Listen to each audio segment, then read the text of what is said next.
Chapitre 6. Le partage capital-travail au XXIe siècle. Nous comprenons maintenant assez bien la dynamique du rapport capital-revenu tel que décrite par la loi bêta égale S sur G. Le rapport capital-revenu de long terme dépend notamment du taux d'épargne S et du taux de croissance G. Ces deux paramètres macro-sociaux dépendent eux-mêmes de millions de décisions individuelles influencées par de multiples considérations sociales, économiques, culturelles, psychologiques, démographiques et peuvent fortement varier dans le temps et entre pays. Ils sont en outre largement indépendants l'un de l'autre. Tout cela permet de mieux comprendre les fortes variations historiques et spatiales du rapport capital-revenu sans même prendre en compte le fait que le prix relatif du capital peut lui aussi beaucoup varier, dans le court terme, mais aussi dans le long terme, de même que celui des ressources naturelles. Du rapport capital-revenu au partage capital-travail. Il nous faut maintenant passer de l'analyse du rapport capital-revenu à celle du partage du revenu national entre travail et capital. La formule alpha égale R multiplié par bêta, baptisée première loi fondamentale du capitalisme dans le chapitre 1, permet de passer de façon transparente de l'une à l'autre. Par exemple, si la valeur du stock de capital est égale à 6 années de revenu national, bêta égale 6, et si le taux de rendement moyen du capital est de 5% par an, R égale 5%, alors la part des revenus du capital alpha dans le revenu national est égale à 30%, et celle des revenus du travail est donc égale à 70%. La question centrale est donc la suivante. Comment est déterminé le taux de rendement du capital? Commençons par examiner brièvement les évolutions observées sur très longue période, avant d'analyser les mécanismes théoriques et les forces économiques et sociales en jeu. Les deux pays pour lesquels nous disposons des données historiques les plus complètes depuis le XVIIIe siècle sont de nouveau le Royaume-Uni et la France. On observe la même évolution générale en forme de U pour la part du capital alpha que pour le rapport capital-revenu bêta, mais de façon moins marquée. Autrement dit, le rendement du capital R semble avoir atténué l'évolution de la quantité de capital bêta. Le rendement R est plus élevé dans les périodes où la quantité bêta est plus faible, et inversement, ce qui paraît naturel. Plus précisément, on constate au Royaume-Uni comme en France que la part du capital était de l'ordre de 35-40% du revenu national à la fin du XVIIIe siècle et au XIXe siècle, avant de tomber à environ 20-25% au milieu du XXe siècle, puis de remonter vers 25-30% à la fin du XXe siècle et au début du XXIe siècle. Voir graphique 6.1, 6.2. Cela correspond à un taux de rendement moyen du capital qui se situe aux environs de 5-6% au XVIIIe et XIXe siècle, avant de monter jusqu'à 7-8% au milieu du XXe siècle, puis de tomber vers 4-5% à la fin du XXe siècle et au début du XXIe siècle. Voir graphique 6.3, 6.4.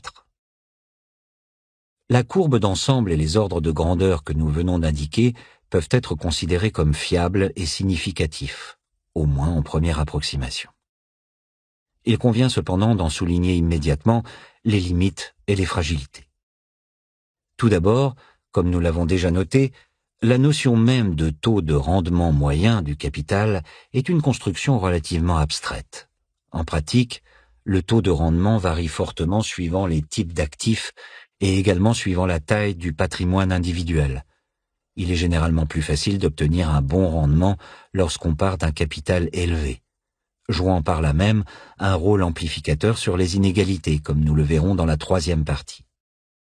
Concrètement, le rendement des actifs les plus risqués, à commencer par le capital industriel, qu'ils prennent la forme de parts nominatives dans des fabriques familiales au XIXe siècle ou d'actions anonymes dans des sociétés cotées au XXe siècle, dépasse souvent les 7-8%, alors que celui des actifs moins risqués est sensiblement plus faible, par exemple de l'ordre de 4-5% pour les terres agricoles au XVIIIe et XIXe siècle, voire 3-4% pour l'immobilier en ce début de XXIe siècle. Pour les tout petits patrimoines, détenus sur des comptes chèques ou des comptes d'épargne peu rémunérateurs, le taux de rendement réel est souvent plus proche de 1-2%, voire négatif, quand l'inflation est supérieure au maigre taux d'intérêt nominal versé. Il s'agit d'une question cruciale sur laquelle nous reviendrons amplement par la suite. À ce stade, il est important de préciser que les parts du capital et les taux de rendement moyens indiqués sur les graphiques 6.1, 6.4 ont été calculés en additionnant l'ensemble des revenus du capital répertoriés dans les comptes nationaux, quel que soit leur intitulé juridique, loyers, profits, dividendes, intérêts, royalties, etc., à l'exception des intérêts de la dette publique et avant toute forme d'imposition. Puis, en divisant cet agrégat par le revenu national, on obtient alors la part du capital dans le revenu national, noté alpha, et par le capital national. On obtient ainsi le taux de rendement moyen du capital noté R. Par construction, ce taux de rendement moyen agrège donc les rendements d'actifs et de placements très différents. L'objectif est précisément de savoir combien rapporte en moyenne le capital dans une société considérée dans son ensemble, par-delà les différences de situation individuelle.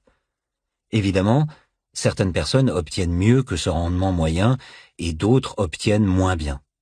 Avant d'étudier la répartition du rendement individuel autour du rendement moyen, il est naturel de commencer par analyser où se situe cette moyenne.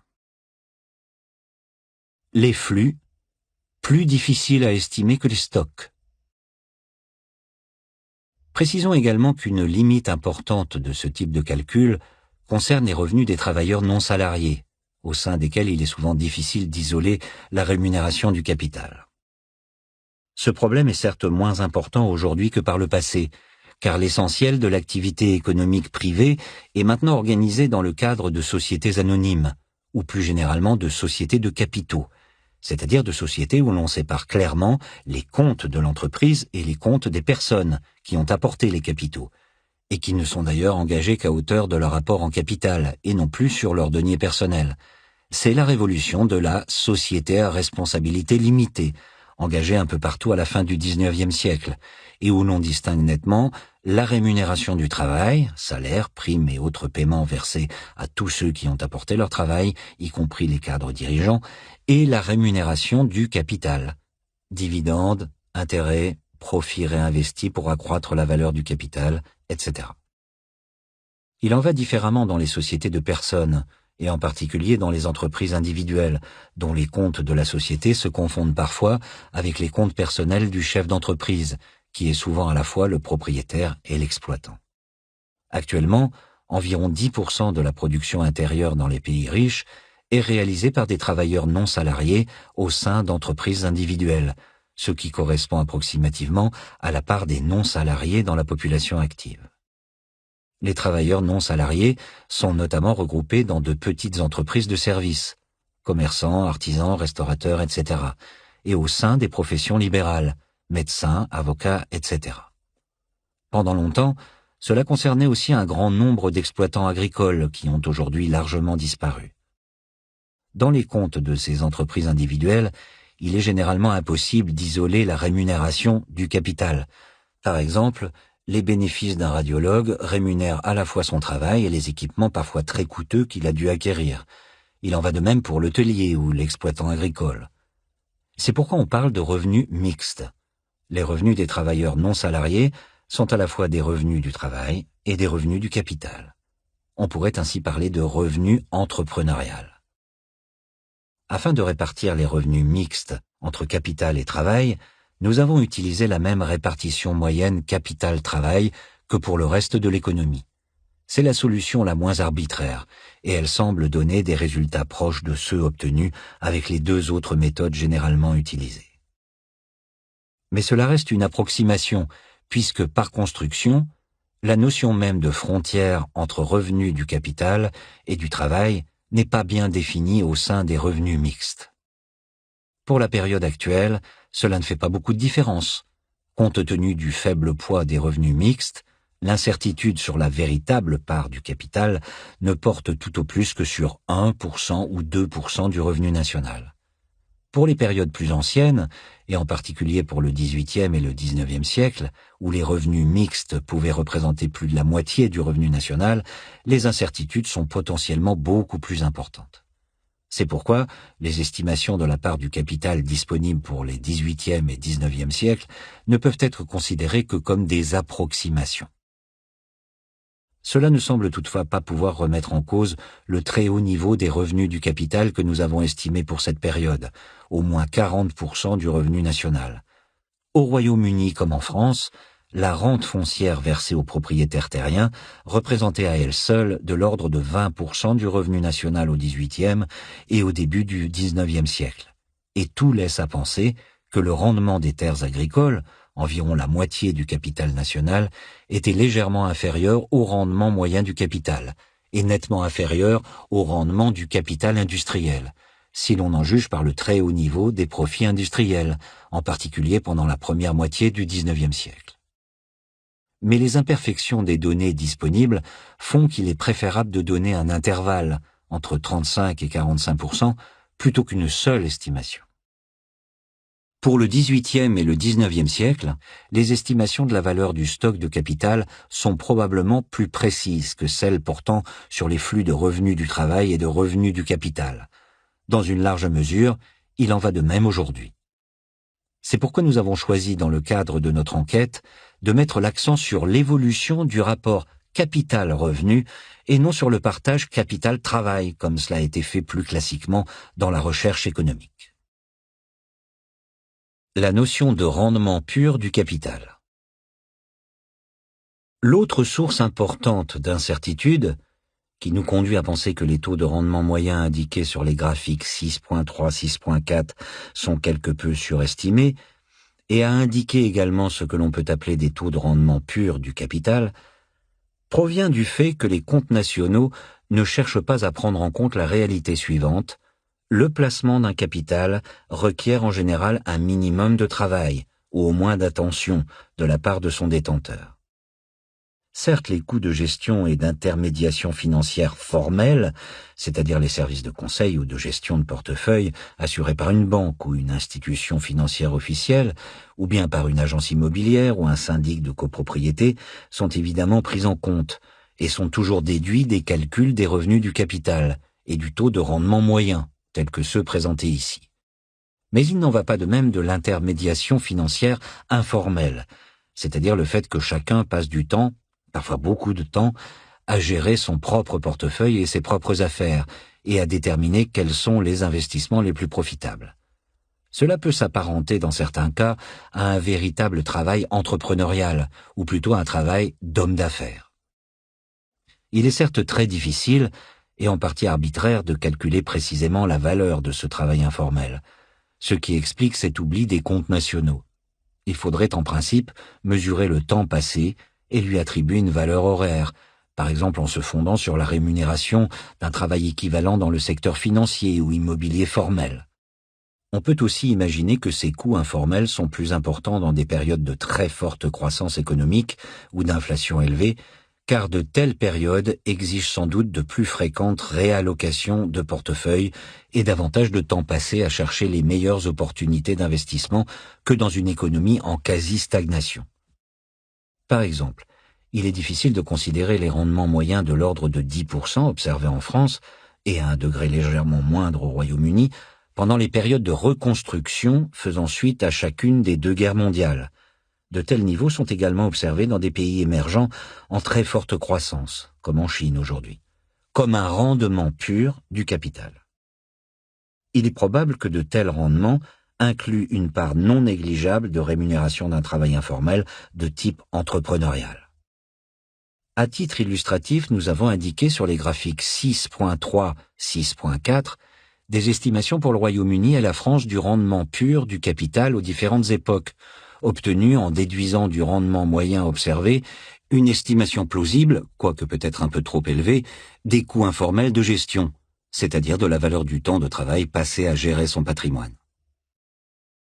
Les taux de rendement pur ainsi obtenus sont généralement de l'ordre de 1 ou 2 points plus bas que les taux moyens observés et doivent sans doute être considérés comme des valeurs minimales. En particulier, les données disponibles sur les taux de rendement effectivement obtenus par niveau de fortune, et que nous examinerons dans la troisième partie, suggèrent qu'il existe des économies d'échelle importantes dans la gestion des patrimoines, et que le rendement pur obtenu par les patrimoines les plus importants est sensiblement plus élevé que les niveaux indiqués ici. Le rendement du capital dans l'histoire. La principale conclusion qui ressort de nos estimations est la suivante. En France, comme au Royaume-Uni, du XVIIIe au XXIe siècle, le rendement pur du capital a oscillé autour d'une valeur centrale de l'ordre de 4%, 5% par an, ou plus généralement dans un intervalle compris entre 3% et 6% par an. Il n'existe pas de tendance massive dans le long terme, ni à la hausse, ni à la baisse. Le rendement pur a nettement dépassé 6% à la suite des fortes destructions et des multiples chocs subis par le capital au cours des guerres du XXe siècle. Mais il est revenu assez rapidement vers les niveaux plus faibles observés dans le passé.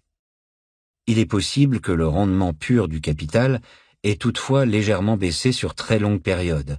Il dépassait souvent les 4-5% au XVIIIe et XIXe siècle, alors qu'en ce début de XXIe siècle, il semble se rapprocher de 3%, 4% à mesure que le rapport patrimoine-revenu retrouve ces niveaux élevés observés dans le passé. Nous manquons cependant de recul pour juger pleinement de ce dernier point. On ne peut exclure que le rendement pur du capital s'apprête à retrouver dans les décennies qui viennent des niveaux plus élevés, compte tenu notamment de la concurrence croissante entre pays pour attirer les capitaux, et de la sophistication également croissante des marchés et institutions financières pour générer des rendements élevés à partir de portefeuilles complexes et diversifiés. En tout état de cause, cette quasi-stabilité du rendement pur du capital sur très longue période, ou plus probablement cette légère baisse, d'environ un quart ou un cinquième, de 4%, 5% au XVIIIe et XIXe siècle, à 3-4% aujourd'hui, constitue un fait majeur pour notre enquête, sur lequel nous allons abondamment revenir. Afin de mettre ces chiffres en perspective, rappelons tout d'abord que le taux de conversion traditionnel entre capital et rente au XVIIIe et XIXe siècle, pour les formes de capital les plus répandues et les moins risquées, typiquement des terres ou de la dette publique, est généralement de l'ordre de 5% par an. La valeur d'un capital est estimée à environ 20 années de revenus annuels rapportés par ce capital. Cette valeur de référence est parfois estimée à 25 années, ce qui correspond alors à un rendement de 4% par an. Dans le roman classique du début du XIXe siècle, notamment chez Balzac ou Jane Austen, cette équivalence entre capital et rente annuelle, par le truchement d'un taux de rendement de 5%, ou plus rarement 4%, est une évidence absolue. Il arrive d'ailleurs fréquemment que les romanciers omettent de signaler la nature du capital, et en particulier l'importance prise par les deux substances assez différentes que sont la terre et la dette publique, considérées parfois comme des substituts quasi parfaits, et se contentent d'indiquer le montant de la rente annuelle produite. On nous informe par exemple que tel grand personnage dispose de 50 000 francs ou de 2 000 livres sterling de rente, sans préciser s'il s'agit de rente foncière ou de rente sur l'État. Qu'importe, puisque le revenu est sûr et régulier dans les deux cas, et permet de financer de façon durable un train de vie bien précis et de reproduire dans le temps un statut social connu et parfaitement répertorié. De même, Austen, comme Balzac, juge souvent inutile de préciser le taux de rendement permettant de transformer un capital en rente annuelle. Chaque lecteur sait bien qu'il faut un capital de l'ordre de 1 million de francs pour produire une rente annuelle de 50 000 francs, ou un capital de 40 000 livres pour produire une rente annuelle de 2 000 livres, que le placement se fasse en titres de dette publique, en terres agricoles ou sous une autre forme. Pour les romanciers du XIXe siècle, comme pour leurs lecteurs, l'équivalence entre patrimoine et rente annuelle est une évidence, et l'on passe en permanence d'une échelle de mesure à l'autre, sans autre forme de procès, comme si l'on utilisait des registres de synonymes parfaits, ou deux langues parallèles connues de tous. Il est tout aussi évident dans ces romans qu'il existe des placements qui demandent un investissement personnel plus important, qu'il s'agisse des fabriques de pâtes du père Goriot ou des placements antillais de Sir Thomas dans Mansfield Park, et qui fort naturellement rapportent des rendements plus élevés. De tels placements peuvent typiquement permettre d'obtenir des rendements de 7-8%, voire davantage lorsqu'on fait de très bonnes affaires, comme l'espère César Birotteau, avec sa juteuse opération immobilière du quartier de la Madeleine, après ses premiers succès obtenus dans la parfumerie. Mais il est également parfaitement clair pour tous qu'une fois déduit le temps et l'énergie passés à organiser ses affaires, Sir Thomas passe de longs mois dans les îles, le rendement pur finalement obtenu n'est pas toujours beaucoup plus avantageux que les 4-5% obtenus par les placements sur la terre et la dette publique. Autrement dit, le rendement supplémentaire correspond pour une large part à la rémunération du travail apporté dans l'affaire, et le rendement pur du capital, y compris en incluant la prime de risque, n'est généralement pas beaucoup plus élevé que 4-5%, ce qui d'ailleurs n'est déjà pas si mal. Le rendement du capital au début du XXIe siècle. Comment est déterminé le rendement pur du capital, c'est-à-dire ce que rapporte annuellement le capital après avoir déduit tous les frais de gestion et le temps passé à gérer son portefeuille sous toutes ses formes? Et pourquoi aurait-il légèrement baissé sur très longue période, passant approximativement de 4-5% à l'époque de Balzac et Jane Austen à environ 3-4% aujourd'hui? Avant de tenter de répondre à cette interrogation, une question importante doit être clarifiée. Certains lecteurs trouvent peut-être que ce rendement moyen de 3-4% en vigueur au début des années 2010 est bien optimiste, par comparaison au malheureux rendement qu'ils obtiennent eux-mêmes pour leurs pauvres économies. Plusieurs points doivent toutefois être précisés. Tout d'abord, les niveaux indiqués sur les graphiques 6.3-6.4 correspondent à des rendements avant toute forme d'imposition. Autrement dit, il s'agit des rendements qui seraient obtenus par les détenteurs du capital s'il n'existait aucune forme d'imposition sur le capital et sur ses revenus pour une quantité donnée de capital. Nous reviendrons de façon détaillée dans la dernière partie de ce livre sur le rôle que ces impôts ont joué dans le passé et sur le rôle qu'ils peuvent jouer à l'avenir dans le cadre de la concurrence fiscale exacerbée entre États. À ce stade, contentons-nous de noter que la pression fiscale en général était presque insignifiante au XVIIIe et XIXe siècle et nettement plus élevée au XXe et en ce début de XXIe siècle, si bien que le rendement moyen après impôt a nettement plus baissé sur longue période que le rendement moyen avant impôt. Aujourd'hui, le niveau des impôts sur le capital et ses revenus peut certes être assez faible lorsqu'on pratique la bonne stratégie d'optimisation fiscale. Certains investisseurs particulièrement persuasifs parviennent même à obtenir des subventions. Mais ils sont tout à fait substantiels dans la majorité des cas. En particulier, il est important d'avoir présent à l'esprit qu'il existe bien d'autres impôts que l'impôt sur le revenu à prendre en compte. Par exemple, la taxe foncière réduit sensiblement le rendement du capital immobilier, et l'impôt sur les sociétés fait de même pour les revenus du capital financier investi dans les entreprises. Ce n'est que si l'ensemble de ces impôts était supprimé, cela arrivera peut-être un jour mais nous en sommes tout de même assez loin, que les rendements du capital effectivement perçus par les propriétaires atteindraient les niveaux indiqués sur les graphiques 6.3, 6.4. Tous impôts confondus, le taux moyen d'imposition pesant sur les revenus du capital est actuellement de l'ordre de 30% dans la plupart des pays riches. Voici la première raison qui introduit un écart important entre le rendement économique pur du capital et le rendement effectivement perçu par les personnes concernées.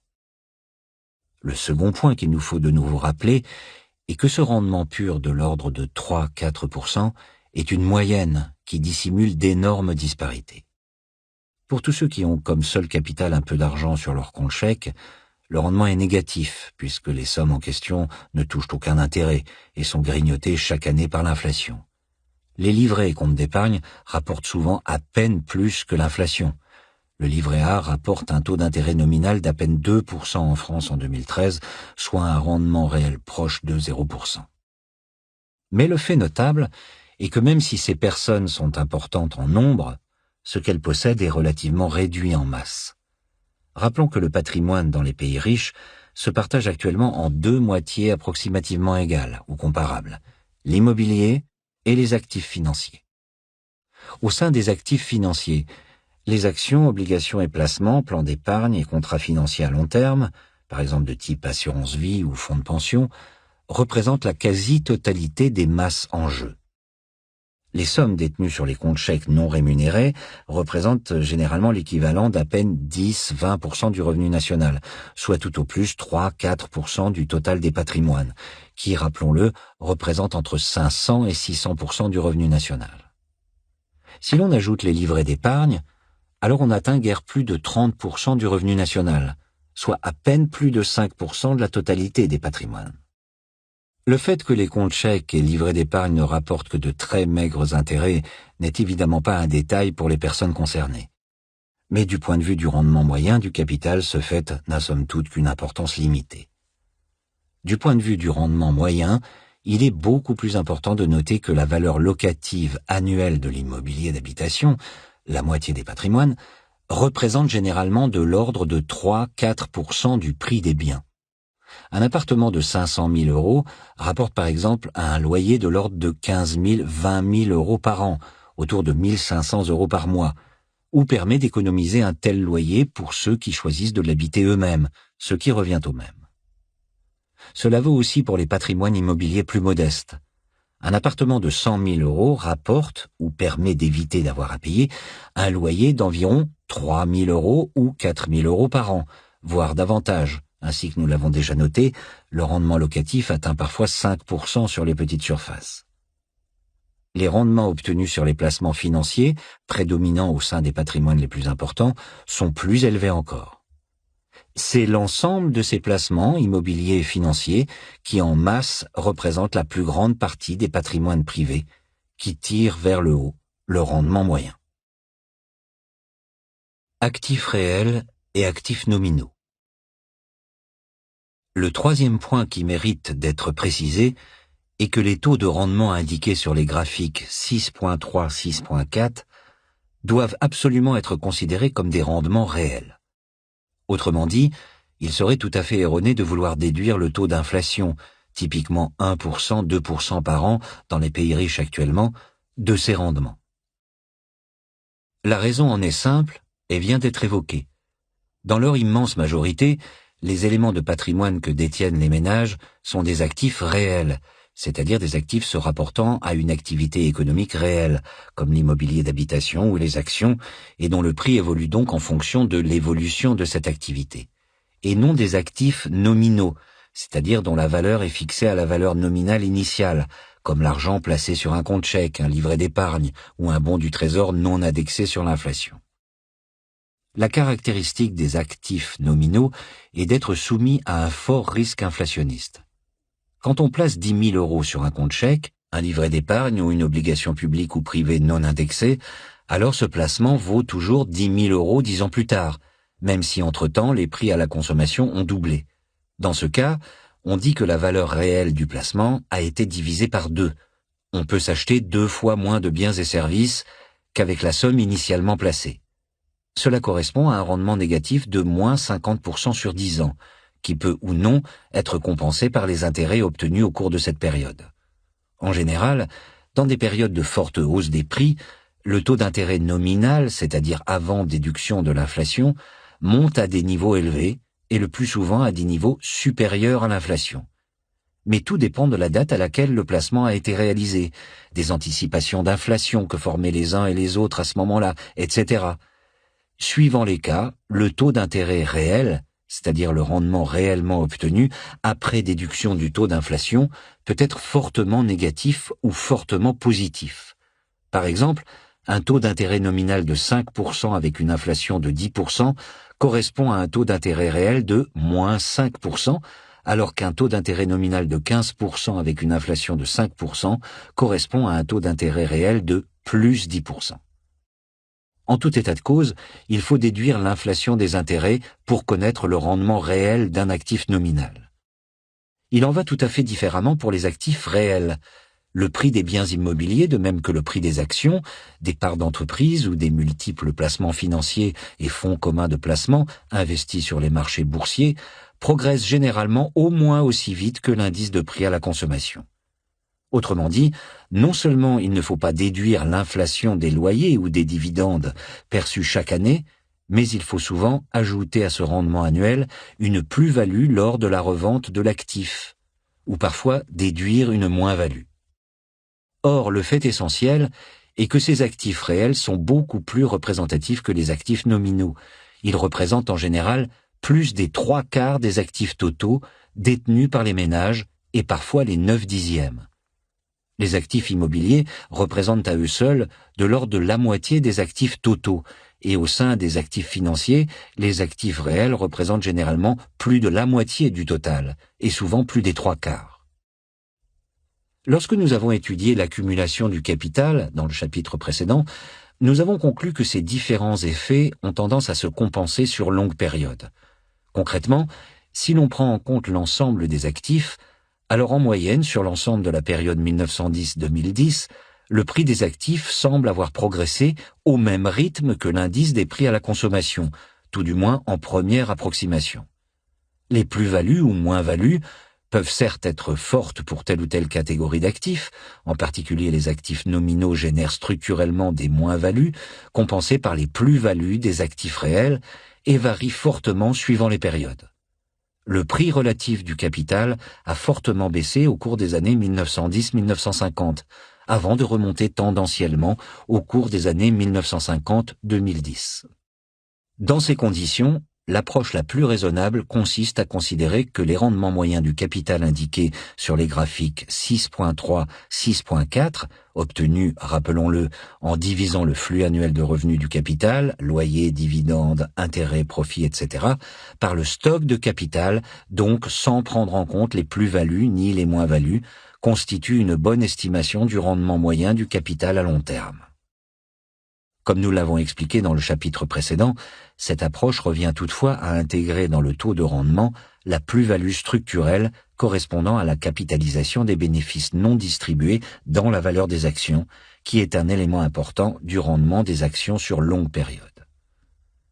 Bien entendu, cela ne dispense pas, lorsqu'on étudie le rendement d'un actif particulier, d'ajouter la plus-value ou de déduire la moins-value, par exemple de déduire l'inflation dans le cas d'un actif nominal.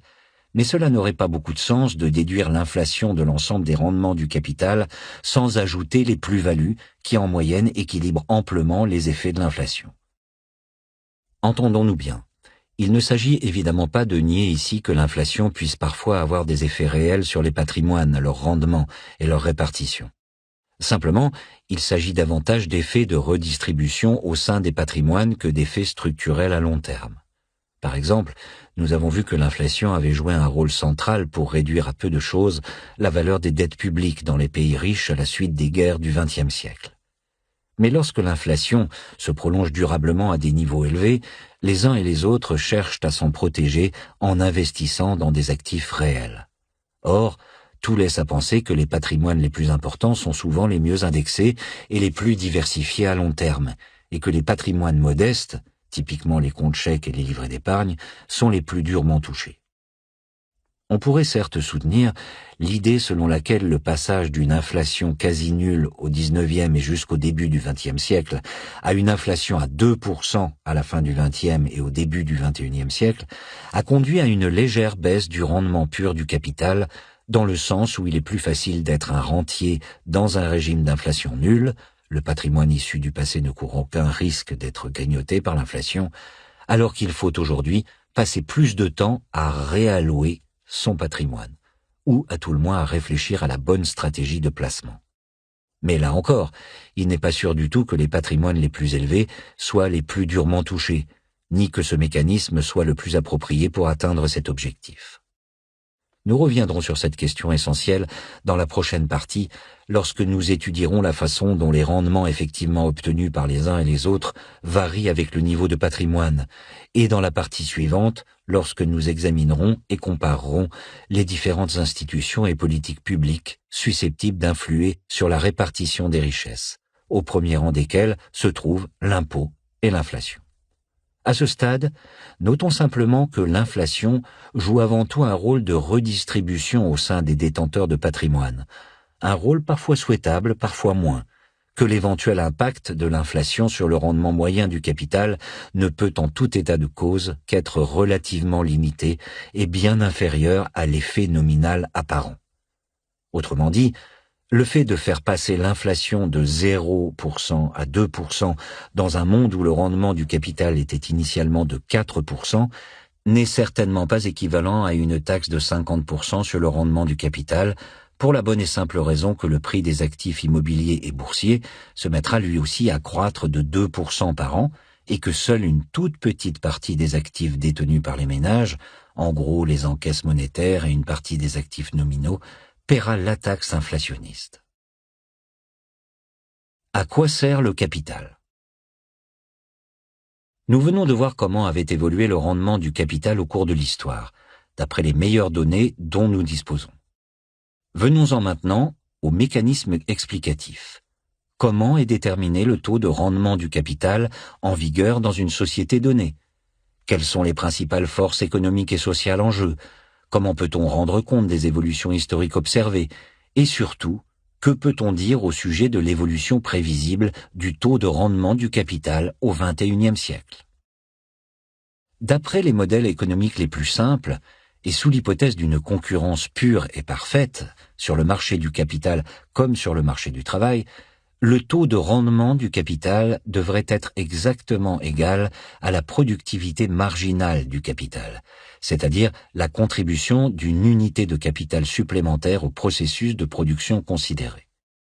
Dans des modèles plus complexes et plus réalistes, le taux de rendement du capital dépend également du pouvoir de négociation et des rapports de force entre les uns et les autres, et peut, suivant les situations et les secteurs, être plus élevé ou plus faible que la productivité marginale du capital, d'autant plus que cette dernière n'est pas toujours mesurable avec précision. Dans tous les cas, le taux de rendement du capital est notamment déterminé par les deux forces suivantes.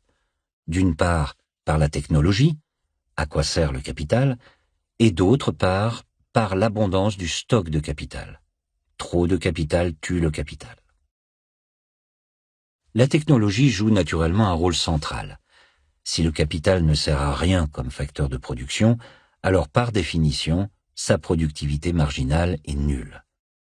Dans l'absolu, on peut tout à fait imaginer une société où le capital n'a aucune utilité dans le processus de production, où aucun investissement ne permet d'améliorer la productivité des terres agricoles, où aucun outil ou équipement ne permet de produire davantage, et où le fait de disposer d'un toit pour dormir n'apporte aucun bien-être supplémentaire par rapport au fait de coucher dehors.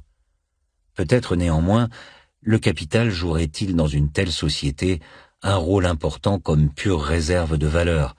Par exemple, chacun pourrait choisir d'accumuler des piles de nourriture, à supposer que les conditions de conservation le permettent, en prévision d'une éventuelle disette future, ou bien encore pour des raisons purement esthétiques, en y ajoutant peut-être dans ce cas des piles de bijoux et d'ornements divers.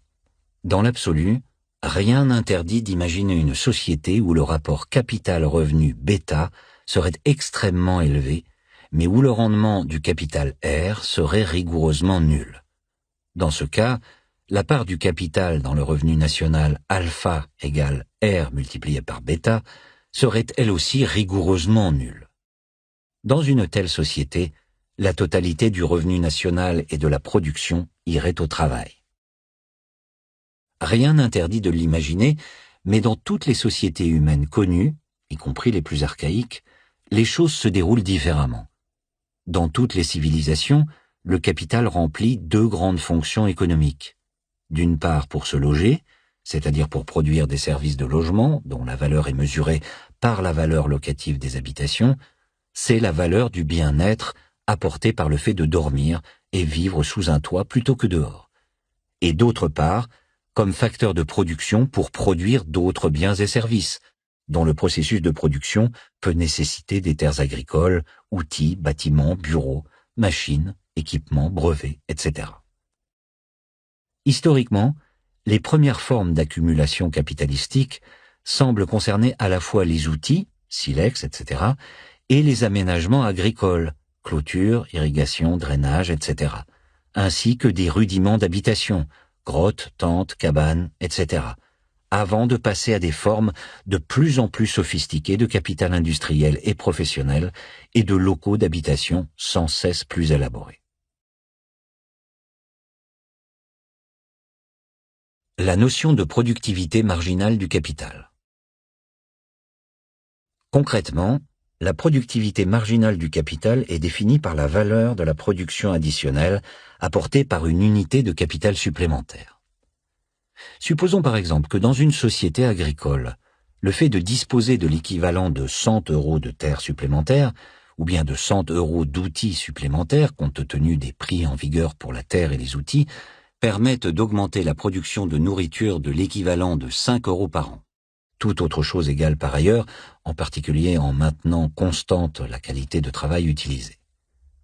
On dit alors que la productivité marginale du capital est de 5 € pour 100 € investis, autrement dit de 5% par an. Dans des conditions de concurrence pure et parfaite, il s'agit du taux de rendement annuel que le détenteur du capital, propriétaire foncier ou propriétaire des outils, devrait obtenir de la part du travailleur agricole. S'il cherche à obtenir davantage que 5%, le travailleur ira louer sa terre et ses outils auprès d'un autre capitaliste.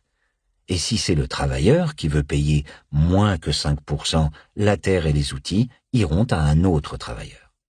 Évidemment, il peut exister des situations où le propriétaire est dans une situation de monopole pour louer sa terre et ses outils au travailleur, ou bien pour lui acheter son travail. On parle alors de monopsone, auquel cas, le propriétaire peut imposer un taux de rendement supérieur à cette productivité marginale. Dans une économie plus complexe, où les usages du capital sont multiples et diversifiés, on peut investir 100 € dans une exploitation agricole, mais aussi dans de l'immobilier d'habitation, ou dans une entreprise industrielle ou service. Il peut être difficile de connaître la productivité marginale du capital. C'est en principe la fonction du système d'intermédiation financière, les banques et les marchés financiers notamment, de trouver les meilleurs usages possibles du capital, de façon que chaque unité de capital disponible aille s'investir là où elle est la plus productive, à l'autre bout du monde s'il le faut, et rapporte à son détenteur le meilleur rendement possible.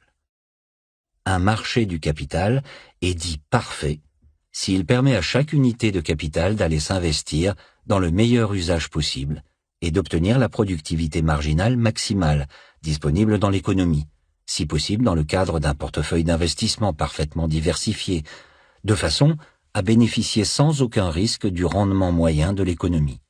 Et le tout, bien sûr, avec des coûts d'intermédiation minimaux. En pratique, les institutions financières et les marchés boursiers sont généralement très éloignés de cet idéal de perfection et se caractérisent souvent par l'instabilité chronique, les vagues spéculatives et les bulles à répétition. Il faut dire qu'il n'est pas simple de dénicher sur toute une planète, ou même dans tout un pays, le meilleur usage possible pour une unité de capital, et sans compter que le court-termisme et la dissimulation comptable sont parfois le plus court chemin vers le rendement privé maximal immédiat. Mais quelle que soit l'imperfection des institutions existantes, il n'en reste pas moins que les systèmes d'intermédiation financière ont évidemment joué un rôle central et irremplaçable dans l'histoire du développement économique. Ce processus a toujours impliqué de très nombreux acteurs, et pas seulement les banques et marchés financiers formels. Par exemple, au XVIIIe et XIXe siècle, les notaires jouaient un rôle central pour mettre en relation les personnes disposant de fonds à placer et celles ayant des projets d'investissement, à l'image du père Goriot et de ses fabriques de pâtes ou de César Birotteau et de ses projets immobiliers. Il est important de préciser que la notion de productivité marginale du capital est définie indépendamment des institutions et des règles, ou de l'absence de règles qui caractérisent le partage capital-travail dans une société donnée. Par exemple, si le détenteur de la terre et des outils exploite lui-même son capital, alors il ne comptabilise sans doute pas séparément le rendement du capital qu'il se verse lui-même. Pour autant, le capital n'en est pas moins utile, et sa productivité marginale est la même que si le rendement était versé à un propriétaire extérieur. Il en va de même si le système économique en vigueur choisit de collectiviser tout ou partie du stock de capital, et dans le cas extrême, par exemple en Union soviétique, de supprimer tout rendement privé du capital. Dans ce cas, le rendement privé est inférieur au rendement social du capital, mais ce dernier est toujours défini comme la productivité marginale d'une unité supplémentaire de capital. La question de savoir s'il est justifié et utile pour la société que les détenteurs du capital reçoivent cette productivité marginale comme rémunération de leur titre de propriété et de leur épargne passée ou bien de celle de leurs ancêtres, sans qu'aucun travail nouveau soit apporté, est évidemment une question centrale sur laquelle nous aurons amplement l'occasion de revenir. Trop de capital tue le capital. Trop de capital tue le capital. Quelles que soient les institutions et les règles organisant le partage capital-travail, il est naturel de s'attendre à ce que la productivité marginale du capital diminue à mesure que le stock de capital augmente. Par exemple, si chaque travailleur agricole dispose déjà de milliers d'hectares par exploitation, il est probable que le rendement supplémentaire apporté par un hectare additionnel sera limité. De même, si un pays a déjà construit des immeubles d'habitation en quantité phénoménale, si bien que chaque habitant dispose de centaines de mètres carrés pour vivre, alors l'augmentation de bien-être apportée par un immeuble supplémentaire, tel que mesuré par le loyer additionnel que les personnes concernées seraient prêtes à payer pour l'occuper, serait sans doute très réduite. Il en va de même pour les machines et équipements de toute nature. La productivité marginale est décroissante, au moins au-delà d'un certain seuil. Il est possible qu'une quantité minimale d'outils soit nécessaire pour commencer à produire, mais cela finit forcément par s'inverser. Au contraire, dans un pays où une population gigantesque devrait se partager de maigres terres cultivables, de trop rares habitations et quelques outils, alors la productivité marginale de toute unité de capital supplémentaire serait naturellement très élevée, et les heureux propriétaires du capital ne manqueraient pas d'en tirer parti.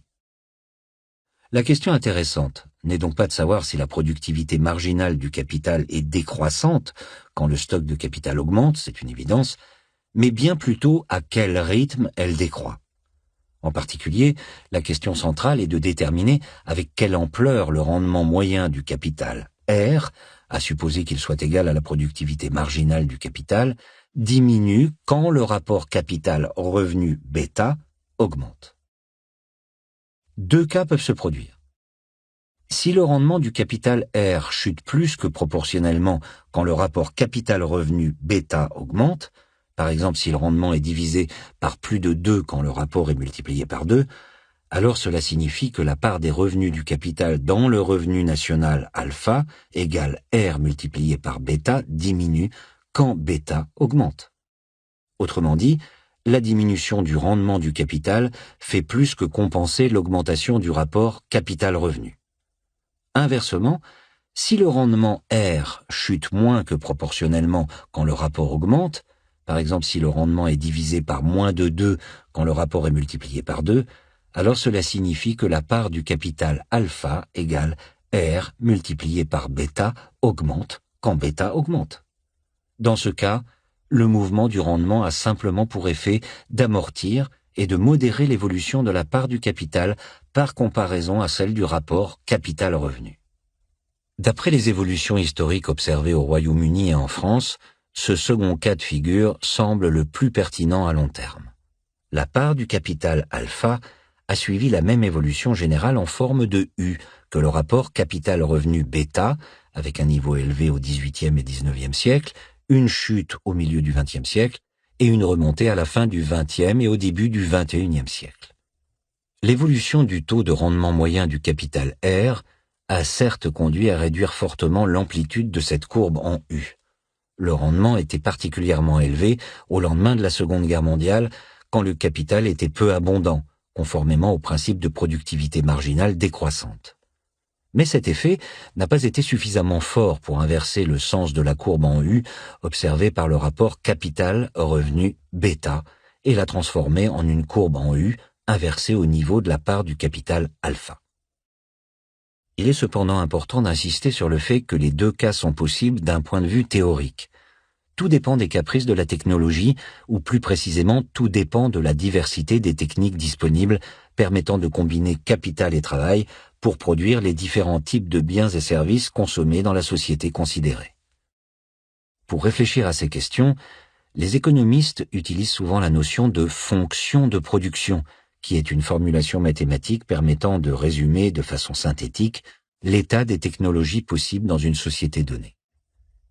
Une fonction de production se caractérise notamment par une élasticité de substitution entre capital et travail, concept qui mesure la facilité avec laquelle il est possible de substituer, c'est-à-dire de remplacer, du travail par du capital ou du capital par du travail pour produire les biens et services demandés. Par exemple, une élasticité de substitution nulle correspond à une fonction de production à coefficient totalement fixe. Il faut exactement 1 hectare et un outil par travailleur agricole, ou bien exactement une machine par ouvrier industriel, ni plus ni moins. Si chaque travailleur dispose ne serait-ce que d'un centième d'hectare ou d'outils en trop, il ne pourra rien en faire d'utile, et la productivité marginale de cette unité supplémentaire de capital sera rigoureusement nulle. De même, s'il existe un travailleur de trop par rapport au stock de capital disponible, il est impossible de le faire travailler avec la moindre productivité. Inversement, une élasticité de substitution infinie signifie que la productivité marginale du capital et du travail est totalement indépendante de la quantité de capital et de travail disponible. En particulier, le rendement du capital est fixe et ne dépend pas de la quantité du capital. Il est toujours possible d'accumuler davantage de capital et d'augmenter la production d'un pourcentage fixe, par exemple de 5% ou 10% par an, et par unité de capital supplémentaire. On peut penser à une économie entièrement robotisée où l'on peut augmenter indéfiniment la production avec du capital travaillant tout seul. Aucun de ces deux cas extrêmes n'est véritablement pertinent. Le premier pèche par défaut d'imagination et le second par un excès d'optimisme technologique ou de pessimisme pour l'espèce humaine, selon le point de vue que l'on adopte. La question pertinente est de savoir si l'élasticité de substitution entre travail et capital est inférieure ou supérieure à 1. Si l'élasticité est comprise entre 0 et 1, alors une augmentation du rapport capital-revenu bêta conduit à une baisse si forte de la productivité marginale du capital que la part du capital alpha égale R multiplié par bêta diminue, à supposer que le rendement du capital soit déterminé par sa productivité marginale. Si l'élasticité est supérieure à 1, alors une augmentation du rapport capital-revenu bêta conduit au contraire à une baisse limitée de la productivité marginale du capital, si bien que la part du capital alpha égale R multiplié par bêta augmente, en supposant toujours une égalité entre rendement du capital et productivité marginale. Dans le cas d'une élasticité exactement égale à 1, les deux effets se compensent parfaitement. Le rendement du capital R baisse dans les mêmes proportions que le rapport capital-revenu bêta, si bien que le produit alpha égale R multiplié par bêta demeure inchangé. Au-delà de Cobb-Douglas, la question de la stabilité du partage capital-travail. Ce cas intermédiaire d'une élasticité de substitution exactement égale à 1 correspond à la fonction de production dite Cobb-Douglas, du nom des économistes Cobb et Douglas qui l'ont proposée pour la première fois en 1928. La fonction de production Cobb-Douglas se caractérise par le fait que quoi qu'il arrive, et en particulier quelles que soient les quantités de capital et de travail disponibles, la part du capital est toujours égale à un coefficient fixe alpha qui peut être considéré comme un paramètre purement technologique. Par exemple, si alpha égale 30%, alors quel que soit le rapport capital-revenu, les revenus du capital représenteront 30% du revenu national, et les revenus du travail en représenteront 70%. Si les taux d'épargne et de croissance du pays considérés sont tels que le rapport capital-revenu de long terme bêta égale S sur G correspond à 6 années de revenu national, alors le taux de rendement du capital sera de 5%, de façon que la part du capital soit de 30%. Si le stock de capital de long terme n'est que de 3 années de revenu national, alors le rendement du capital montera à 10%. Et si les taux d'épargne et de croissance sont tels que le stock de capital représente 10 années de revenu national, alors le rendement tombera à 3%. Dans tous les cas, la part du capital sera toujours de 30%. La fonction Cobb-Douglas est devenue très populaire dans les livres de cours d'économie de l'après-Seconde Guerre mondiale, notamment dans celui de Samuelson, en partie pour de bonnes raisons, mais en partie également pour de mauvaises raisons, à savoir sa grande simplicité. Les économistes aiment les histoires simples, même lorsqu'elles ne sont qu'approximativement exactes, et surtout parce que la stabilité du partage capital-travail donne une vision relativement apaisée et harmonieuse de l'ordre social. En vérité, cette stabilité de la part du capital, à supposer qu'elle soit avérée, ne garantit nullement l'harmonie. Elle peut parfaitement se conjuguer avec une inégalité extrême et insoutenable de la propriété du capital et de la répartition des revenus. Et contrairement à une idée répandue, la stabilité de la part du capital dans le revenu national n'implique aucunement celle du rapport capital-revenu, qui peut fort bien prendre des valeurs très différentes dans le temps et suivant les pays, impliquant par exemple de forts déséquilibres internationaux dans la propriété du capital. Mais le point sur lequel il nous faut insister ici est que la réalité historique est plus complexe que ce que l'idée de complète stabilité du partage capital-travail laisse à penser. L'hypothèse Cobb-Douglas est parfois une bonne approximation pour certaines sous-périodes ou certains secteurs, et constitue dans tous les cas un point de départ utile pour la réflexion. Mais elle ne permet pas de rendre compte de façon satisfaisante de la diversité des évolutions historiques observées sur longue période comme dans le court et moyen terme, comme le démontrent les données que nous avons rassemblées. Cette conclusion n'a d'ailleurs rien de vraiment étonnant, dans la mesure où l'on disposait de très peu de données et de recul historique quand cette hypothèse fut proposée. Dans leur article original publié en 1928, les économistes américains Cobb et Douglas utilisaient des données portant sur l'industrie manufacturière américaine de 1899 à 1922, démontrant effectivement une certaine stabilité de la part des profits. Cette thèse avait, semble-t-il, été introduite pour la première fois par l'économiste britannique Arthur Bowley, qui, en 1920, avait publié un important travail consacré à la répartition du revenu national au Royaume-Uni de 1880 à 1913, avec pour principale conclusion une relative stabilité du partage capital-travail au cours de cette période. On voit cependant que les périodes analysées par ces auteurs sont relativement courtes. En particulier, ces études ne cherchent pas à comparer les résultats obtenus avec des estimations portant sur le début du XIXe siècle, et encore moins sur le XVIIIe. Il faut en outre rappeler, comme nous l'avons déjà noté dans l'introduction, que ces questions mettaient en jeu de très fortes tensions politiques à la fin du XIXe et au début du XXe siècle, ainsi d'ailleurs que pendant toute la période de la guerre froide, ce qui ne facilite pas toujours l'examen serein des faits. Les économistes conservateurs ou libéraux tiennent à montrer que la croissance bénéficie à tous. Ils sont donc très attachés à la thèse d'une complète stabilité du partage capital-travail, quitte à négliger parfois les données ou les périodes indiquant une hausse de la part du capital. À l'inverse, les économistes marxistes ont tendance à vouloir démontrer coûte que coûte que la part du capital progresse encore et toujours, et que les salaires stagnent, quitte parfois à tordre quelque peu les données. En 1899, Edward Bernstein, qui a eu le malheur de prétendre que les salaires progressent et que la classe ouvrière a beaucoup à gagner à collaborer avec le régime en place, il est même prêt à devenir vice-président du Reichstag, est sèchement mis en minorité au congrès du SPD, réuni à Hanovre. En 1937, le jeune historien et économiste allemand Jürgen Kuczynski, qui sera dans les années 1950-1960 le prestigieux professeur d'histoire économique à l'université Humboldt de Berlin-Est, et publiera entre 1960 et 1972 une monumentale histoire universelle des salaires en 38 volumes, s'en prend à Bowley et aux économistes bourgeois. Kuczynski défend la thèse d'une détérioration continue de la part du travail depuis les débuts du capitalisme industriel jusqu'aux années 1930, ce qui est vrai pour la première moitié du XIXe siècle, voire les 2 premiers tiers, mais très excessif si l'on considère l'ensemble de la période.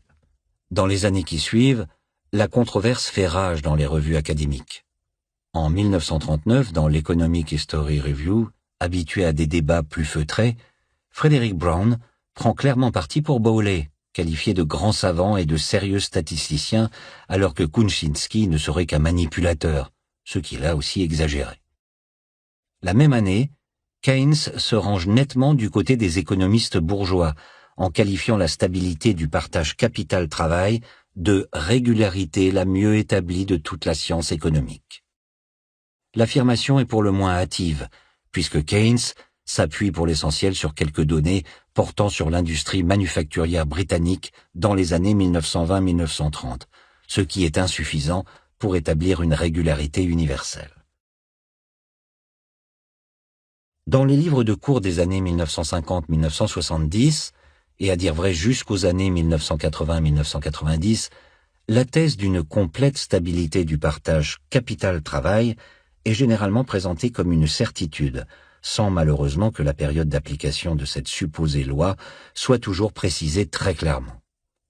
On se contente généralement de prendre des données débutant dans les années 1950-1960, sans faire de comparaison avec l'entre-deux-guerres ou le début du XXe siècle, et encore moins avec les XVIIIe et XIXe siècles.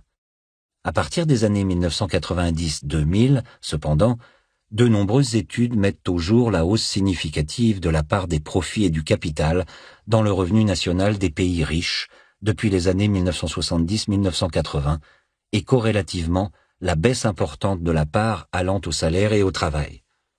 La thèse de la stabilité universelle s'en trouve remise en cause, et dans les années 2000, plusieurs rapports officiels publiés par l'OCDE et le FMI en viennent même à s'alerter du phénomène, preuve que l'interrogation devient sérieuse. La nouveauté du travail proposé ici est qu'il s'agit, à ma connaissance, de la première tentative pour replacer dans un contexte historique plus large la question du partage capital-travail et de la hausse récente de la part du capital, en mettant l'accent sur l'évolution du rapport capital-revenu depuis le XVIIIe jusqu'au début du XXIe siècle. L'exercice a certes ses limites, compte tenu des imperfections des sources historiques disponibles, mais il permet, me semble-t-il, de mieux cerner les enjeux et de renouveler l'étude de la question. La substitution capital-travail au XXIe siècle, une élasticité supérieure à 1. Commençons par examiner les insuffisances du modèle Cobb-Douglas pour ce qui concerne les évolutions de très long terme. Sur très longue période, l'élasticité de substitution entre travail et capital paraît supérieure à 1. Une hausse du rapport capital-revenu bêta semble conduire à une légère hausse de la part du capital alpha dans le revenu national, et inversement. Intuitivement, cela correspond à une situation où il existe beaucoup d'usages différents pour le capital dans le long terme. De fait, les évolutions historiques observées suggèrent qu'il est toujours possible, tout du moins jusqu'à un certain point, de trouver des choses utiles et nouvelles à faire avec du capital. De nouvelles façons, par exemple, de construire ou d'équiper les logements. On peut penser à des capteurs solaires ou numériques dans les murs ou sur les toits, des équipements robotiques ou électroniques toujours plus sophistiqués, ou bien des technologies médicales utilisant toujours plus de capital, sans aller jusqu'à la situation d'une économie totalement robotisée où le capital se reproduit tout seul, ce qui correspond à une élasticité de substitution infinie. Voici à quoi correspond une économie avancée et diversifiée dans ses usages du capital, caractérisée par une élasticité de substitution supérieure à 1. Évidemment, il est très difficile de prévoir jusqu'à quel point l'élasticité de substitution capital-travail sera supérieure à 1 au cours du XXIe siècle. Sur la base des données historiques, on peut estimer une élasticité comprise entre 1,3 et 1,6. Mais outre qu'il s'agit d'une estimation relativement incertaine et imprécise, il n'y a aucune raison que les technologies de l'avenir se caractérisent par la même élasticité que celle du passé. La seule chose qui semble relativement bien établie est que la hausse tendancielle du rapport capital-revenu bêta, observée dans les pays riches au cours des dernières décennies et qui pourrait s'étendre à l'ensemble de la planète au cours du XXIe siècle en cas d'abaissement généralisé de la croissance, en particulier démographique, peut fort bien s'accompagner d'une hausse durable de la part du capital alpha dans le revenu national. Certes, il est probable que le rendement du capital R s'abaissera au fur et à mesure que le rapport capital-revenu bêta augmentera. Mais sur la base de l'expérience historique, le plus probable est que l'effet volume l'emportera sur l'effet prix, c'est-à-dire que l'effet d'accumulation l'emportera sur la baisse du rendement. De fait, les données disponibles indiquent que la part du capital a progressé dans la plupart des pays riches au cours de la période 1970-2010, au fur et à mesure que le rapport capital-revenu augmentait. Voir graphique 6.5. Il faut toutefois souligner que cette évolution à la hausse est cohérente non seulement avec une élasticité de substitution supérieure à 1, mais également avec une amélioration du pouvoir de négociation du capital vis-à-vis du travail au cours des dernières décennies, dans un contexte de mobilité croissante des capitaux et de concurrence croissante entre États pour attirer les investissements. Il est probable que les deux effets se sont renforcés mutuellement durant les dernières décennies, et il est possible qu'il en aille de même à l'avenir. En tout état de cause, il est important d'insister sur le fait qu'aucun mécanisme économique autocorrecteur n'empêche qu'une hausse continue du rapport capital-revenu bêta s'accompagne d'une progression permanente de la part du capital dans le revenu national alpha. Les sociétés agricoles traditionnelles, une élasticité inférieure à 1. Nous venons de voir que les économies contemporaines semblent se caractériser par d'importantes possibilités de substitution capital-travail. Il est intéressant de noter qu'il en allait tout à fait différemment dans les économies traditionnelles fondées sur l'agriculture et où le capital prend principalement la forme de terres agricoles. Les données historiques dont nous disposons suggèrent très clairement que l'élasticité de substitution était nettement inférieure à 1 dans les sociétés agricoles traditionnelles. En particulier, c'est la seule façon d'expliquer pourquoi les États-Unis d'Amérique, en dépit d'un volume de terre bien supérieur au niveau observé en Europe, se caractérisaient au XVIIIe et XIXe siècle par une valeur des terres bien inférieure, telle que mesurée par le rapport capital-revenu, ainsi que par des niveaux de rente foncière et de part de capital dans le revenu national nettement plus bas que dans l'Ancien Monde. C'est d'ailleurs la logique même. Pour que des substitutions capital-travail importantes puissent exister, encore faut-il que le capital puisse prendre différentes formes. Pour une forme donnée, en l'occurrence les terres agricoles, il est inévitable qu'au-delà d'un certain point, l'effet prix l'emporte sur l'effet de volume. Si quelques centaines de personnes disposent d'un continent entier à cultiver, alors il est logique que le prix de la terre et de la rente foncière tombe à des niveaux quasi nuls. Il n'existe pas de meilleure illustration du principe « trop de capital tue le capital » que la comparaison entre la valeur des terres agricoles et de la rente foncière dans le Nouveau Monde et dans la vieille Europe. Le capital humain est-il une illusion? Venons-en maintenant à une question tout à fait centrale. La montée en puissance du capital humain au cours de l'histoire est-elle une illusion? Plus précisément, selon une vision relativement répandue, le processus de développement et de croissance économique se caractériserait par le fait que les qualifications, les savoir-faire et plus généralement le travail humain seraient devenus de plus en plus importants au cours du temps au sein du processus de production. Même si cette hypothèse n'est pas toujours formulée de façon totalement explicite, une interprétation raisonnable est que la technologie s'est transformée d'une façon telle que le facteur travail joue maintenant un plus grand rôle. De fait, il semble plausible d'interpréter de cette façon la baisse de la part du capital observée sur très longue période, de 35-40% vers 1800-1810 à 25-30% vers 2000-2010, et la hausse correspondante de la part du travail de 60-65% à 70-75%. La part du travail a augmenté tout simplement parce que le travail est devenu plus important dans le processus de production. C'est la montée en puissance du capital humain qui a permis de réduire la part du capital terrien, immobilier et financier. Si cette interprétation est correcte, il s'agit effectivement d'une transformation tout à fait significative. Il faut cependant être prudent. D'une part, comme nous l'avons déjà noté, nous manquons de recul pour juger pleinement de l'évolution à très long terme de la part du capital. Il est tout à fait possible que la part du capital remonte dans les décennies qui viennent vers ses niveaux du début du XIXe siècle. Cela peut se produire soit parce que la forme structurelle de la technologie et l'importance relative du travail et du capital n'a en réalité pas véritablement changé, et que ce sont plutôt les pouvoirs de négociation du travail et du capital qui ont évolué, soit parce que la forme structurelle a légèrement changé, ce qui nous semble le plus plausible, mais que la hausse du rapport capital-revenu conduit naturellement la part du capital à se diriger vers ses sommets historiques, voire à les dépasser, compte tenu du fait que l'élasticité de substitution capital-travail semble supérieure à long terme. C'est peut-être là l'enseignement le plus important de notre enquête à ce stade. La technologie moderne utilise toujours beaucoup de capital, et surtout la diversité des usages du capital fait que l'on peut accumuler énormément de capital sans que son rendement s'effondre totalement. Dans ces conditions, il n'existe aucune raison naturelle pour que la part du capital diminue à très long terme, même si la technologie s'est transformée dans un sens plutôt favorable au travail. D'autre part, et surtout, il faut être prudent pour la raison suivante. Cette éventuelle baisse à long terme de la part du capital, de 35-40% à 25-30%, qui nous semble dans le fond assez plausible, est certes tout à fait significative. Mais il ne s'agit pas d'un changement de civilisation. Les niveaux de qualification ont évidemment fortement progressé au cours des 2 derniers siècles. Mais le stock de capital immobilier, industriel, financier a également énormément progressé.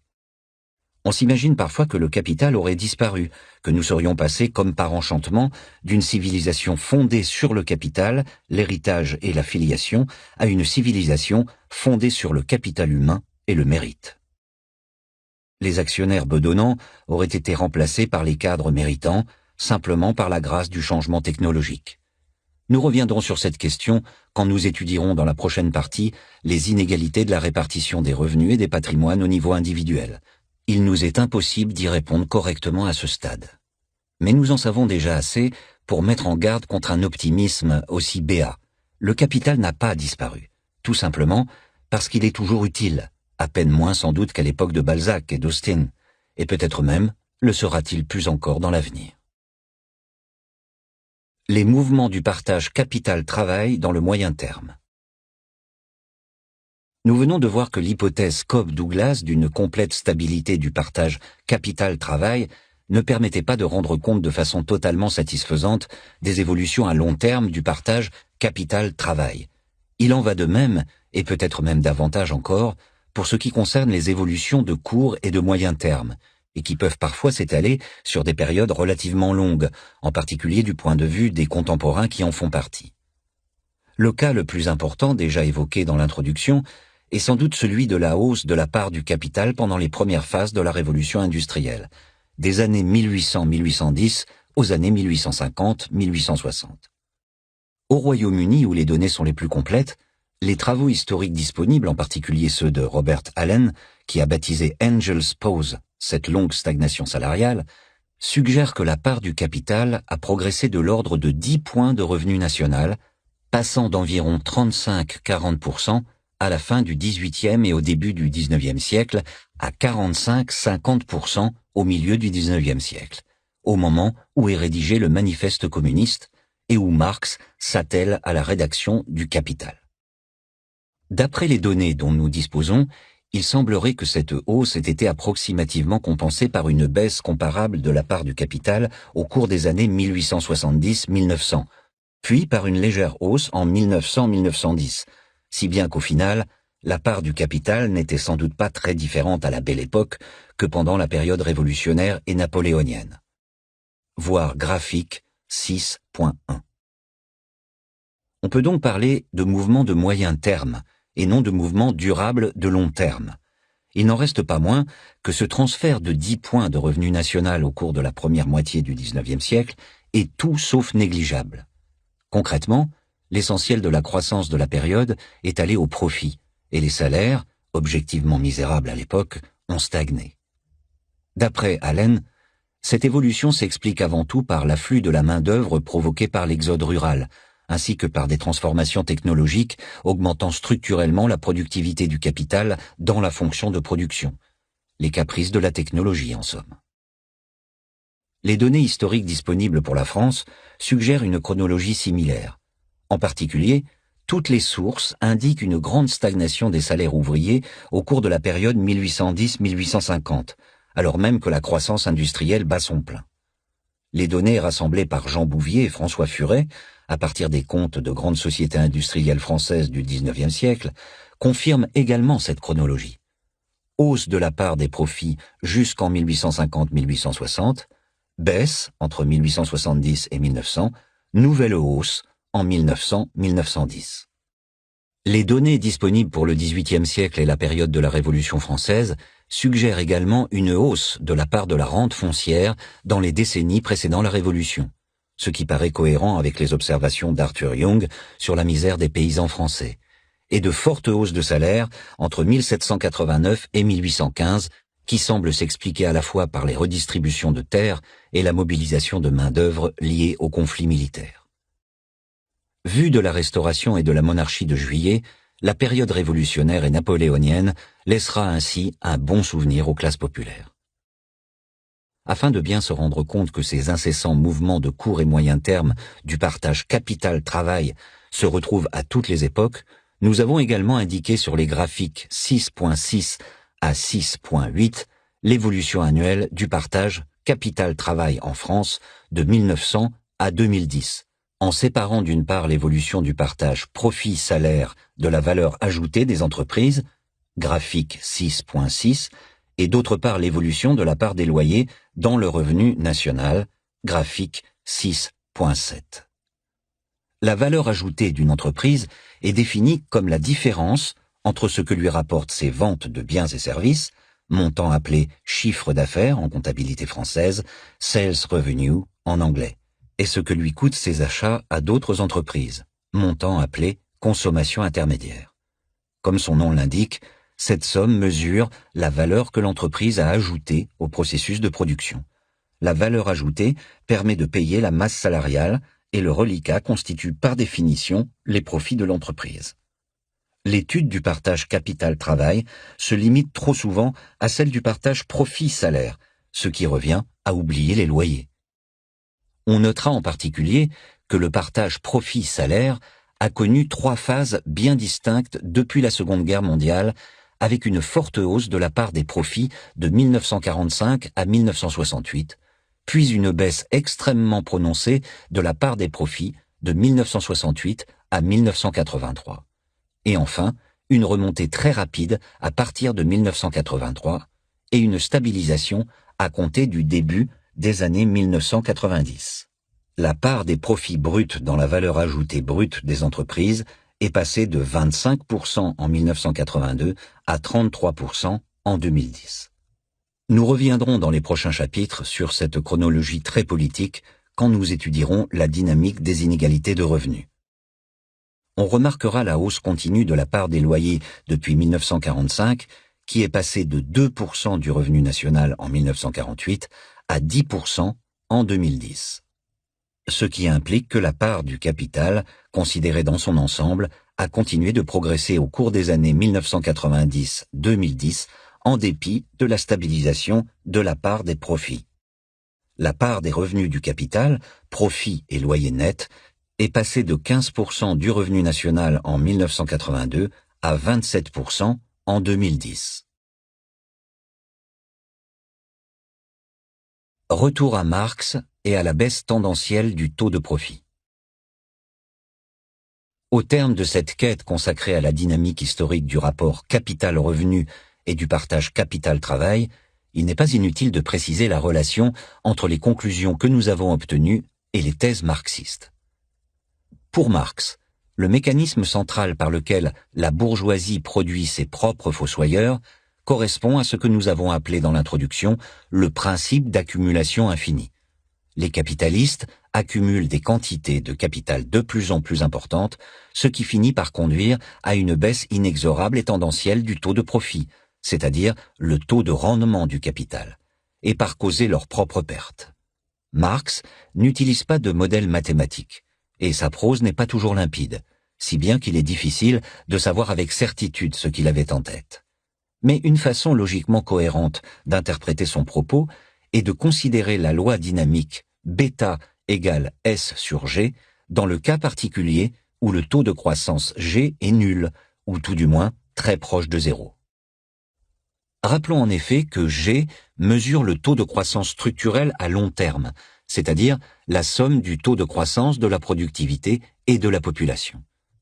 Or, dans l'esprit de Marx, comme d'ailleurs de tous les économistes du XIXe et du début du XXe siècle, et dans une large mesure jusqu'aux travaux de Solow, dans les années 1950-1960, la notion même de croissance structurelle, tirée par une croissance permanente et durable de la productivité, n'était pas clairement formulée et identifiée. À cette époque, l'hypothèse implicite est que la croissance de la production, notamment manufacturière, s'explique avant tout par l'accumulation de capital industriel.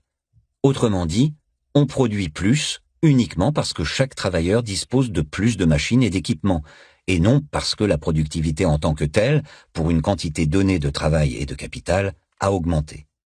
On sait aujourd'hui que seule la croissance de la productivité permet une croissance structurelle à long terme. Mais, compte tenu du manque de recul historique et de données disponibles, cela n'a rien d'évident à l'époque de Marx.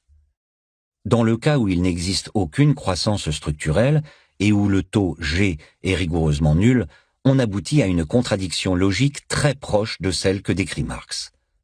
À partir du moment où le taux d'épargne net S est positif, c'est-à-dire que les capitalistes s'acharnent à accumuler chaque année davantage de capital, par volonté de puissance et de perpétuation, ou bien simplement parce que leur niveau de vie est déjà suffisamment élevé, le rapport capital-revenu augmente indéfiniment. Plus généralement, si le taux G est faible et s'approche de zéro, le rapport capital-revenu de long terme, bêta égale S sur G, tend vers l'infini. Et avec un rapport capital-revenu bêta infiniment élevé, le rendement du capital R doit nécessairement se réduire de plus en plus et devenir infiniment proche de zéro, faute de quoi la part du capital alpha égale R multiplié par bêta finira par dévorer la totalité du revenu national. La contradiction dynamique pointée par Marx correspond donc à une vraie difficulté, dont la seule issue logique est la croissance structurelle, qui seule permet d'équilibrer, dans une certaine mesure, le processus d'accumulation du capital. C'est la croissance permanente de la productivité et de la population qui permet d'équilibrer l'addition permanente de nouvelles unités de capital, comme l'exprime la loi bêta égale S sur G. Faute de quoi, les capitalistes creusent effectivement leur propre tombe. Soit ils s'entre-déchirent, dans une tentative désespérée pour lutter contre la baisse tendancielle du taux de rendement, par exemple en se faisant la guerre pour obtenir les meilleurs investissements coloniaux, à l'image de la crise marocaine entre la France et l'Allemagne en 1905 et 1911, soit ils parviennent à imposer au travail une part de plus en plus faible dans le revenu national, ce qui finira par conduire à une révolution prolétarienne et une expropriation générale. Dans tous les cas, le capitalisme est miné par ses contradictions internes. L'idée selon laquelle Marx avait effectivement en tête un modèle de ce type, c'est-à-dire un modèle fondé sur l'accumulation infinie du capital, est confirmée par le fait qu'il utilise à plusieurs reprises des exemples de comptes d'entreprises industrielles caractérisés par de très fortes intensités capitalistiques. Dans le premier tome du Capital, il donne notamment l'exemple des comptes d'une fabrique textile, dont il précise qu'ils lui ont été transmis par son propriétaire, qui semblent indiquer un rapport extrêmement élevé entre la valeur totale du capital fixe et variable utilisé dans le processus de production et la valeur de la production annuelle, apparemment supérieure à 10. Ce type de rapport capital-revenu a effectivement quelque chose d'assez effrayant. Il suffit que le taux de rendement du capital soit de 5% pour que la part des profits dépasse la moitié de la production. Il est naturel que Marx, et avec lui beaucoup d'autres observateurs inquiets de l'époque, se soient demandé jusqu'où tout cela pouvait mener, d'autant plus que les salaires stagnaient depuis le début du XIXe siècle, et vers quel type d'équilibre socio-économique à long terme ce développement industriel hyper intensif en capital allait nous conduire. Marx est également un lecteur assidu des rapports parlementaires britanniques des années 1820-1860, qu'il utilise pour documenter la misère des salaires ouvriers, les accidents du travail, les déplorables conditions sanitaires et plus généralement la rapacité des détenteurs du capital industriel. Il mobilise aussi les statistiques issues de l'impôt cédulaire sur les bénéfices, qui montrent un très rapide accroissement des profits industriels dans le Royaume-Uni des années 1840-1850. Marx tente même d'utiliser, de façon il est vrai assez impressionniste, quelques statistiques successorales destinées à montrer la très forte progression des plus grandes fortunes britanniques depuis l'époque des guerres napoléoniennes. Le problème est qu'en dépit de toutes ces intuitions importantes, Marx conserve le plus souvent une approche relativement anecdotique et peu systématique des statistiques disponibles. En particulier, il ne cherche pas à savoir si la très forte intensité capitalistique qu'il croit déceler dans les comptes de quelques fabriques est représentative de l'économie britannique dans son ensemble, ni même de tel ou tel secteur particulier, ce qu'il aurait pu tenter de faire en rassemblant ne serait-ce que quelques dizaines de comptes d'entreprise. Le plus étonnant, s'agissant d'un livre consacré pour une large part à la question de l'accumulation du capital, et que Marx ne fait aucune référence aux tentatives d'estimation du stock de capital national qui se sont multipliées au Royaume-Uni depuis le début du XVIIIe siècle et qui ont connu de nombreux développements depuis le début du XIXe, des travaux de Colquhoun dans les années 1800-1810 à ceux de Giffen dans les années 1870-1880. Marx semble passer totalement à côté de la comptabilité nationale qui se développe autour de lui, ce qui est d'autant plus regrettable que cela lui aurait permis de confirmer dans une certaine mesure ses intuitions sur l'énorme accumulation de capital privé qui caractérise l'époque, et surtout de préciser son modèle explicatif. Au-delà des deux Cambridge. Il faut toutefois souligner que les comptes nationaux et les divers matériaux statistiques disponibles à la fin du XIXe et au début du XXe siècle étaient tout à fait insuffisants pour étudier correctement la dynamique du rapport capital-revenu. En particulier, les estimations du stock de capital étaient beaucoup plus nombreuses que celles du revenu national et de la production intérieure. Puis, une situation inverse s'est produite au milieu du XXe siècle, à la suite des chocs des années 1914-1945. Cela explique sans doute en partie pourquoi la question de l'accumulation du capital et d'une possible issue équilibrée à ce processus dynamique a pendant longtemps continué de susciter de nombreuses controverses, et souvent beaucoup de confusion, comme en témoigne la fameuse controverse dite des deux Cambridge, qui a eu lieu dans les années 1950-1960. Rappelons-en rapidement les éléments. Quand la formule bêta égale S sur G a été introduite explicitement pour la première fois par les économistes Harrod et Domar à la fin des années 1930 et pendant les années 1940, il était habituel de l'écrire et de la lire dans le sens inverse, à savoir G égale S sur bêta. En particulier, Harrod, en 1939, considère que le rapport capital-revenu bêta est rigoureusement fixe et imposé par la technologie disponible, comme dans le cas d'une fonction de production à coefficient fixe, avec aucune substitution possible entre travail et capital, si bien que le taux de croissance est entièrement déterminé par le taux d'épargne.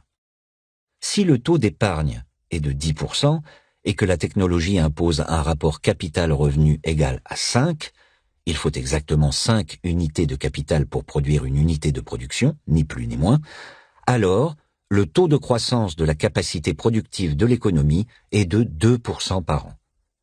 Mais comme le taux de croissance se doit par ailleurs d'être égal au taux de croissance de la population et de la productivité, notion encore mal définie à l'époque, alors on aboutit à la conclusion que la croissance est un processus intrinsèquement instable au fil du rasoir. Il y a toujours soit trop, soit pas assez de capital, générant par là même des capacités excédentaires et des bulles spéculatives, ou bien du chômage, voire les deux à la fois, suivant les secteurs et les années. Tout n'est pas faux dans l'intuition de Harrod, qui écrit en pleine crise des années 1930 et qui de toute évidence est profondément marqué par la très forte instabilité macroéconomique de l'époque. De fait, le mécanisme qu'il décrit contribue sans aucun doute à expliquer pourquoi le processus de croissance est toujours profondément volatile. L'ajustement au niveau de tout un pays entre les décisions d'épargne et d'investissement, qui sont généralement prises par des personnes différentes et pour des raisons différentes, est structurellement complexe et chaotique, d'autant plus qu'il est souvent difficile de faire varier à court terme l'intensité capitalistique et l'organisation de la production.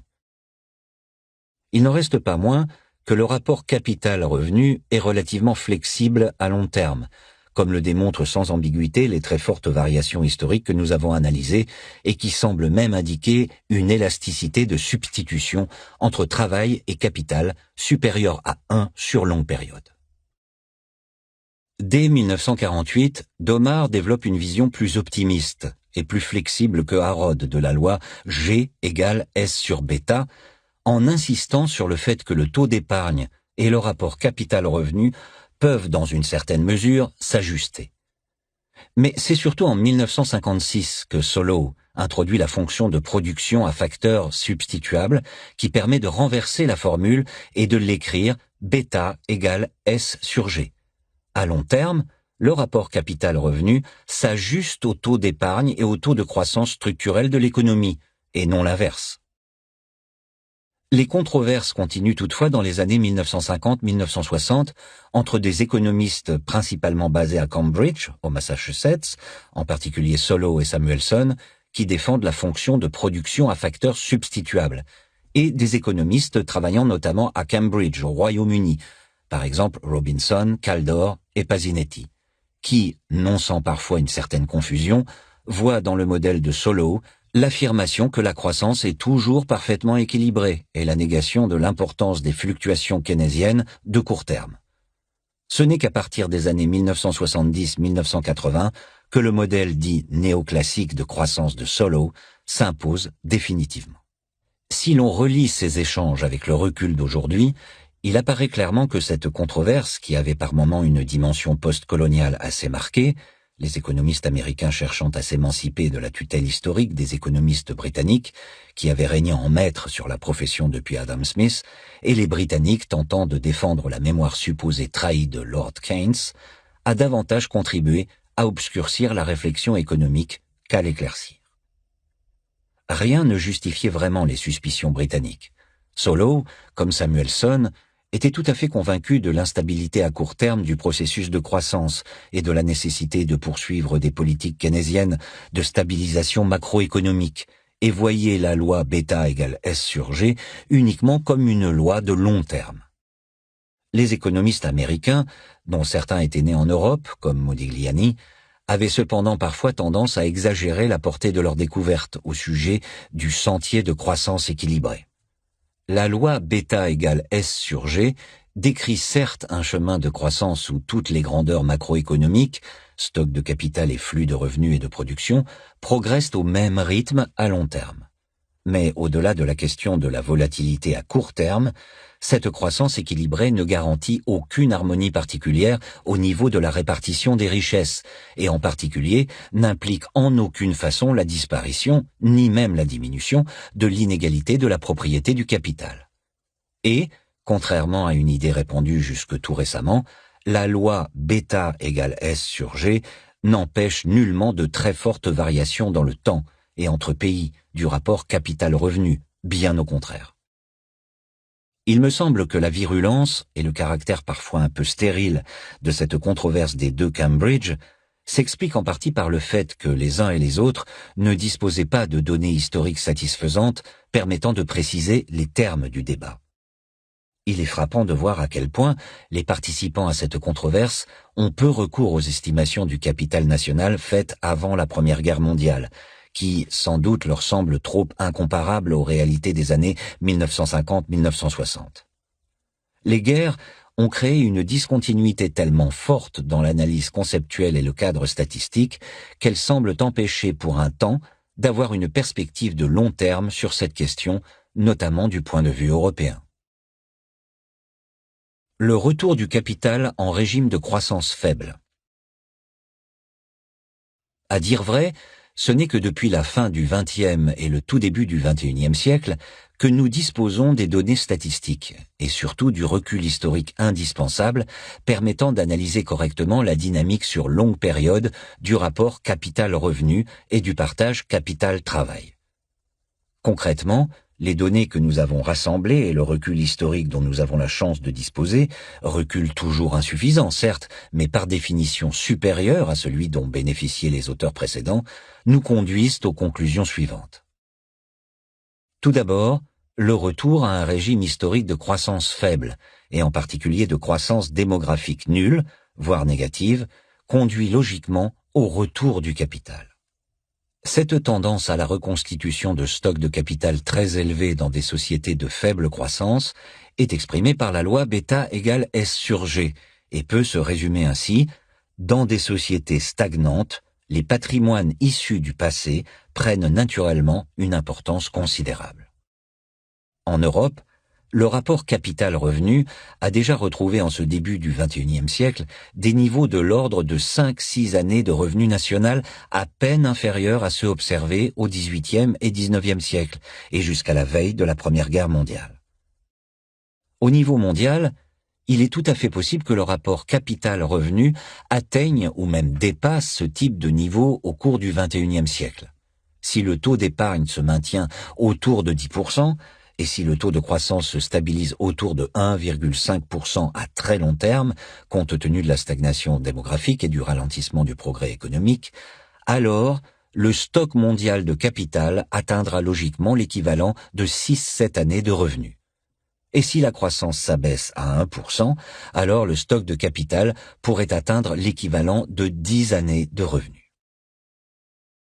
Ensuite, pour ce qui concerne la part des revenus du capital dans le revenu national et mondial, part qui est donnée par la loi alpha égale R multiplié par bêta, l'expérience historique suggère que la hausse prévisible du rapport capital-revenu ne va pas nécessairement conduire à une baisse sensible du rendement du capital.